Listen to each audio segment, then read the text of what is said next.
नमस्कार, स्वागत है आप सभी का देश और दुनिया की खबरों में। चलिए देश और दुनिया की खबरों में आज क्या क्या हम जानेंगे उस पर एक नजर डालते हैं। म्यांमार में भूकंप से 10,000 लोगों के मरने की आशंका। गुजरात हाई कोर्ट ने आसाराम को 3 महीने की जमानत दी। मुरादाबाद में युवक ने किया दादी और बुआ की हत्या। कांग्रेस सांसद इमरान प्रतापगढ़ी को बड़ी राहत। कुणाल कामरा को 7 अप्रैल तक अग्रिम जमानत। ट्रंप की व्हाइट हाउस में इफ्तार पार्टी। हुती विद्रोहियों का इजराइल और अमेरिकी युद्धपोत पर मिसाइल अटैक। नेपाल की राजधानी काठमांडू में हिंसा और आगजनी। केंद्रीय कर्मचारियों को सरकार की बड़ी सौगात।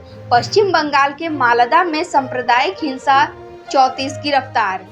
मैं हूँ रूबी और आप देख रहे हैं खबरें दिन भर की। खबरों में आगे बढ़ने से पहले आप सभी से रिक्वेस्ट है, अगर आप हमारे चैनल पर पहली बार आए हैं तो सब्सक्राइब करें और अगर फेसबुक पर देख रहे हैं तो फॉलो करें। चलिए खबरों को विस्तार से जानते हैं। आज की खबरों में हम देखेंगे कि म्यांमार में भूकंप से 10,000 लोगों के मरने की आशंका जताई जा रही है। म्यांमार में शुक्रवार को आए भूकंप में मौत का आंकड़ा 10,000 से अधिक हो सकता है। भूकंप के झटके थाईलैंड, बांग्लादेश, चीन और भारत तक महसूस किए गए। म्यांमार सरकार ने 700 लोगों के मरने की पुष्टि की है। म्यांमार में 7.7 तीव्रता का भूकंप आया। साथ ही म्यांमार और थाईलैंड में 200 साल का यह सबसे बड़ा भूकंप है। चलिए अगली खबरों को देखते हैं। गुजरात हाईकोर्ट ने आसाराम को 3 महीने की जमानत दी है। दुष्कर्म के दोषी आसाराम को गुजरात हाईकोर्ट ने मेडिकल रिपोर्ट के आधार पर 3 महीने की जमानत दी है। आसाराम ने 6 महीने की जमानत मांगी थी और आसाराम को दुष्कर्म केस में उम्र कैद की सजा मिली है। चलिए देखते हैं अगली खबरों को। मुरादाबाद में युवक ने दादी और बुआ की हत्या कर दी। मुरादाबाद में एक युवक ने दादी और बुआ की हथौड़े से सिर कूचकर हत्या कर दी। फिर थाने में पहुंचकर सरेंडर कर दिया और कहा, मैंने दादी और बुआ की हत्या कर दी है, घर जाकर दोनों लाश उठा लो। यह घटना प्रॉपर्टी और पैसे को लेकर बताया जा रहा है।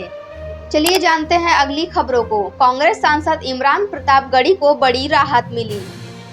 गुजरात पुलिस की तरफ से दर्ज एफआईआर को सुप्रीम कोर्ट ने रद्द कर दी।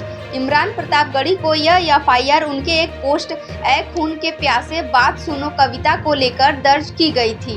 आज की अगली खबरों में है stand up comedian Kunal Kamra को मद्रास हाई कोर्ट से अग्रिम जमानत मिलने से बड़ी राहत। कुणाल कामरा ने याचिका में कहा था कि वह तमिलनाडु के विल्लुपुरम के रहने वाले हैं। अगर वह मुंबई वापस आएंगे तो मुंबई पुलिस गिरफ्तार कर लेगी।